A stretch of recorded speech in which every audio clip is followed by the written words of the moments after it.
खळबळजनक घटना समोर आली आहे। हिंगोलीत एका तरुणाने तलाठ्याला चाकूने भुकसून हत्या केल्याची धक्कादायक घटना घडली आहे। हिंगोलीच्या वसमत तालुक्यातील आडगावमध्ये ही खळबळजनक घटना घडली आहे। या घटनेची शासकीय वर्तुळात एकच खळबळ उडाली आहे। मिळालेल्या माहितीनुसार हिंगोलीच्या वसमत तालुक्यात महसूल प्रशासनातील तलाठ्याला चाकूने भोगसून ठार केल्याची खळबळजनक घटना घडली आहे।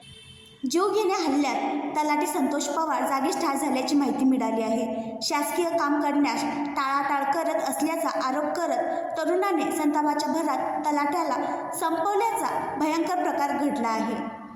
तरुणाने तलाठी कर्तव्य बजावत असलेल्या आडगावामधील कार्यालयात दुचाकीवर येत हा हल्ला केल्याची प्राथमिक माहिती आहे। तलाठ्याची हत्या करणाऱ्या संशयित आरोपीस ताब्यात घेण्यासाठी पथके रवाना झाली आहेत। या घटनेतील आरोपीचे नेमकं नाव काय आहे हे कळू शकलेले नाही। तलाठ्याकडून कोणत्या कामाची अडवणूक झाली हे स्पष्ट झालेले नाही। मात्र या घटनेने संपूर्ण हिंगोली जिल्ह्यात खळबळ उडाली आहे।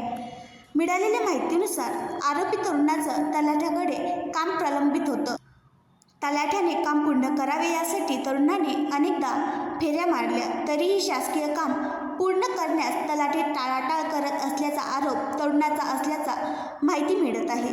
शासकीय काम करण्यास टाळाटाळ करत असल्याने सनकी तरुणाने संतापाच्या भरात तलाठ्याची हत्या केल्याची माहिती मिळत आहे।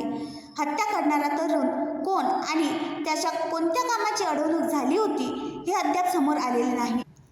या घटनेने सर्वत्र खळबळ उडाली आहे। आणखी नवीन व्हिडिओ पाहण्यासाठी आमच्या देशमुख एक्सप्रेस न्यूज चॅनलला सबस्क्राईब करा, लाईक करा आणि शेअर करा।